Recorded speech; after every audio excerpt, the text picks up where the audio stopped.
Hello everyone, welcome back to our channel. Today we are going to talk about message queue, okay?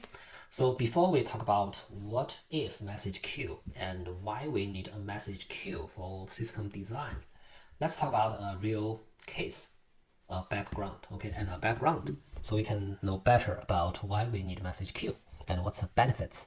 Okay, cool. So let's say we have a video upload service, which is like, let's say YouTube, okay? So basically the user can open their phone and upload a video to our product, okay? Cool. So the video upload service will accept the uploaded video and store it in our database, or either a SQL database or S3 object database, okay? But anyway, the video upload service is responsible for accepting the uploaded video from the user, okay? Cool. Now let's say after the user uploads a video, we have several other operations which are done by other services, okay? So for example, let's say we have a service which is called violent content detection service, okay? Cool. So basically this service will be responsible for detecting violent content in the service. If there is violent content, then the video will be blocked, okay? Cool. This is one of the operation we will do after upload the video, okay? And now let's see, there is another service which is called cover photo generation service, okay? So this will automatically generate a cover photo for the uploaded video based on some AI algorithm, okay? Cool. And now let's say we also have some other service which is subtitle generation service, and there's also many other operations we want to do, right? So basically how we can do these operations and call these services after the video is uploaded, okay? So basically what we can do, the simplest way we can do this, a very straightforward way, is we make call to the other service after the user uploads the video, right? And we do all these operations during the video upload request. So basically this is what will happen, okay? So first, user sent request to upload video, okay? And then the video will be, okay, cool. So while the video upload service receive this request, it will begin to the video upload, and it will store the uploaded video to some database, okay? Cool. And also during the same request, we will call other services, okay? So let's say after the user uploads the video, okay, we call this service, okay? So this is the second operation, call this violent content detection service, okay? Cool. And the third operation, after we do the violent content detection service, we can also call this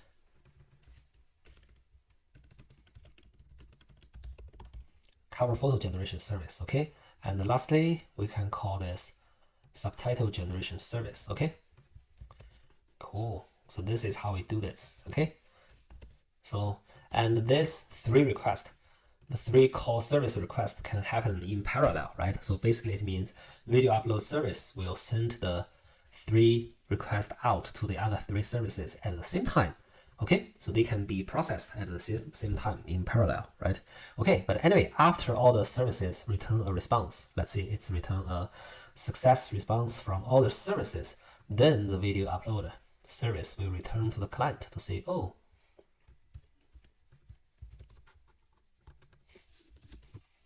upload succeed, okay? So now the video upload service return the response to the client, okay? Now the client knows, oh, my upload is successful, so I would expect other people can watch my video later, okay? So this is a very straightforward way to do this, right? So yes, this is very straightforward, but is there any drawback from this? I would say there are three main drawbacks, and very significant drawbacks from this service, from this kind of workflow, right? Mainly due to the performance reason. So let's see. So the very first problem, okay, is that all services are coupled with each other, okay? And this means it's not a scalable system. What does this mean? This means every service needs to know each other, especially for video upload service. It needs to know, okay, there are 3 different other services or operations I need to do after the user uploads the video, right? So I need to know, okay, there is a violent content detection service I need to call after the video upload. I need to know this cover photo generation service, and I need to know this subtitle generation service, right? So let's say in future, we need more services like this after the user uploads a video, right? So let's say we have people recognition service, which recognize the people in the video, for example, some movie stars, right? And we could also have transformer service, okay? So this means service, okay? This means I will transform the original video the user uploaded to other resolutions, right? So for example, on mobile device, we only need some low resolution video. We don't need the high resolution video the user uploaded, right? So for example, the user may upload an 8K video resolution video, right? A mobile device, there's no need to show this 8K video, right? We just need to use a resolution. Maybe it's 180p, which is enough on mobile device, right? So this transformer service need to transform the original video uploaded by the user to other different resolutions, okay? So this is a transformer service, okay? And probably in future, we could also have some copyright detection service. So basically it means we will detect whether the content in your video actually belongs to someone else. So you steal their content, right? So, okay, so if we have these 3 new services, whenever a new service is added, we must add code in our video upload service to say, okay, now you need to call this new service after the user uploads the video, right? So basically we coupled all the components together, especially for video upload service. It needs to know all other operations that need to be done, or other services that it needs to contact, right? So this is what we mean by we couple all the components and services together, right? And this is definitely not a scalable system, especially in future we may have hundreds of other services that we need to add, right? Cool. So this is the first. And the second problem is high latency, right? So basically it means, okay, after the user uploads the video to the video upload service, the service has to call many other different services. And only when they finish their work, we can return a success response or a failure response to the client to say, oh, your upload is successful, right? Or failed. So because of all the other services, we have a high latency, right? So for example, maybe the video upload only takes about, let's say 1 minute, okay? But let's say people recognition service, it needs to take about 20 minutes. Then the whole response needs to take about 20 minutes, right? So this doesn't make sense at all, right? Okay, so this is the second problem, which is high latency. And also related to this, there is another problem, which is the high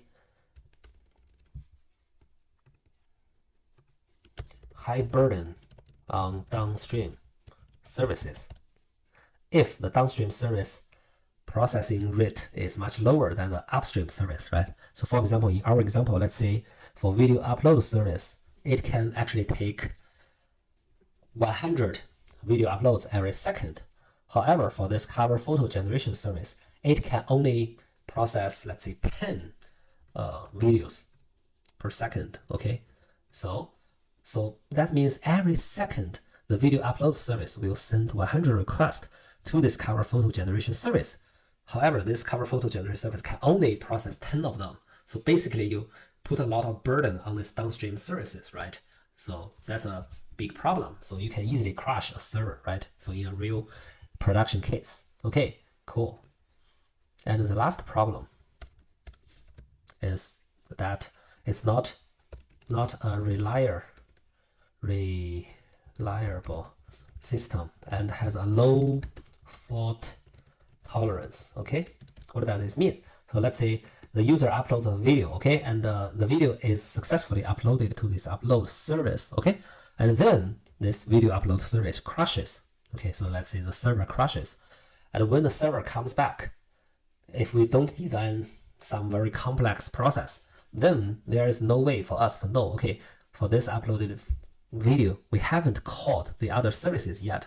Especially maybe it already called 2 services, but for the other 10 services, we have not called, right? So there's no way for us to know which services we have called and which services we haven't called, right? So it's very, yeah, we could do that, but it needs very more complex design, okay? So usually there's no way to do this. So this is not a reliable system, right? So and when there is a fault in video upload service, then you lose a lot of other operations, right? So these are the main problems we have with this kind of design, which is called all related services in the same request, user request, right? So this design is also called a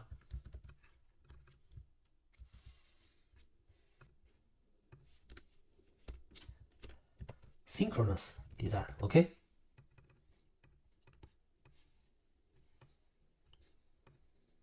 This means all the operations are synchronous. So all the operations will be done in the single user request, okay? So this is synchronous design. So to solve all these 4 problems we mentioned here, we need an asynchronous design, okay? Asynchronous design, which means, okay, so basically for this user request, the main task for it is to just upload this video, right? So all other services, what they have done are side effects of the video uploads, right? So they don't need to be done in the same user request, right? So for this single request the user sent, ideally the task it needs to do is just upload the video, which is done by video upload service. There should be no other operations that need to be done in this request, right? So as long as request is uploaded successfully, we just return the upload succeed response, okay? And then later, the operations will be done by other services asynchronously, which means we do those operations after the user successfully uploads the video and receive the upload success response, okay? So this kind of design is called asynchronous design, okay? So what it does is like this, okay? Let's copy this picture and put it here, okay? So basically what it does is, first, you just send a request to upload a video. And second, after the video is stored in some database, we just return success response to the user. And all the other operations, they will be done after we return the response, okay? Maybe in later stage, maybe 3 minutes after the upload or 1 hour after the upload, right? It depends on the system. But anyway, the user don't need to know there is other services that need to be run, right? So it only knows, okay, I successfully uploaded the video. So this kind of design is called asynchronous design. Okay, cool. Now the problem is that how do we know, okay, how do we know, okay, let's say for an uploaded video, we have to do this services. And how do we guarantee they will be done later by these other services, right? So that's where this message queue comes in, okay? So basically, the message queue will stand between this video upload service and all other services, okay? Cool. So in this example, it means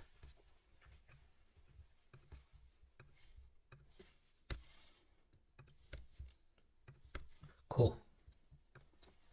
Let's see, okay? So in this example, it means, okay, so when users send a request to upload a video and the video is stored in database, okay, now we will have a queue. Okay, so we will have queue. This is a queue. Okay, so basically, after the video is uploaded and stored in the database, okay, so this database will put an event or put a message in this queue.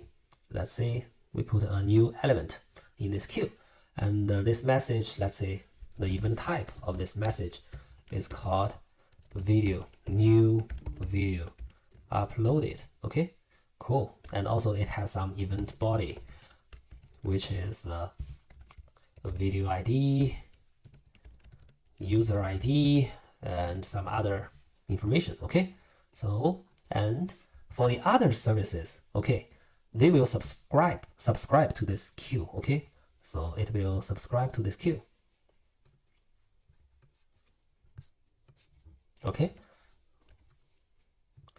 Subscribe to events in the queue. So whenever there is new events in the queue, okay, so these services will be notified and they will grab the event from the queue.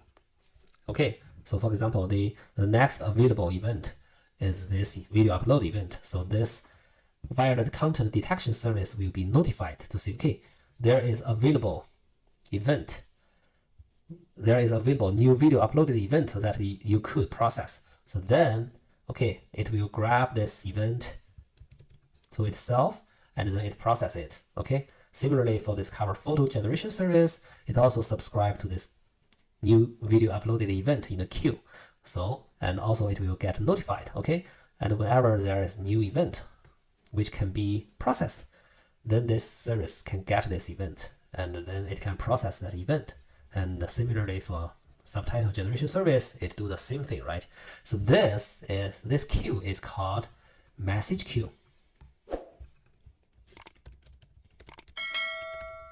Okay, so basically new events will be put into the tail of this queue, right?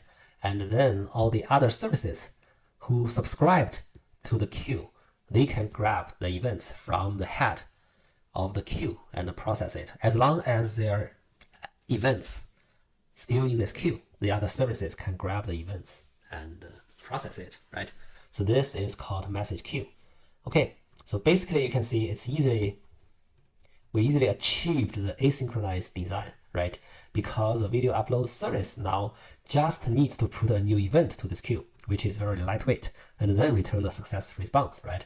And all the other services, they can just subscribe to this event and they can pull this event into themselves and process it anytime later, right? So for example, maybe this violent detection service process event very slowly and only 1 hour after we put this new event into this queue, it can process it. There's no problem. So this event will stay here for 1 hour or for ever, right? And it can just pull this event into itself. So this is message queue. Okay, cool. So now we understand why we need message queue and how we and the concept, right? So let's say how it solves the problems above, right? So all services, the first problem is all services are coupled with each other and it's not scalable, right? With message queue, you can see the video upload service doesn't need to know all other services. The only thing it needs to know is there is a message queue where I need to put my message to, right? So as how many other services who will consume this event, who needs this event, I don't care, right? I just put the event in this queue. You can add as many services as possible who subscribe to this event and do their own processing, right? So we decoupled all the services in our system. Cool. The second problem is the high latency with our synchronous design, right? So we also solved this because after the video upload, the only thing we do is to put a message into the message queue, which is very lightweight, right? So it's very fast. So we can achieve high latency. The third problem is high burden on downstream services. We also solved this problem because the video upload service doesn't call other services directly. Even the video upload service process events very fast. So it can accept 100 videos every second. The other services will not got hit, right? Because the other services, they can just pull the event from the message queue based on their own pace, right? So for example, let's say violent content detection service can only process 10 events every second. Then no problem. You just pull 10 new video uploaded events from this message queue, right?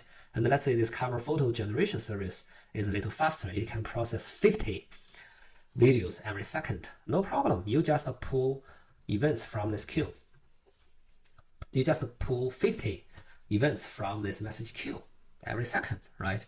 So there's no problem. So every other service, every subscribers of the event can do their operations based on their own pace, right?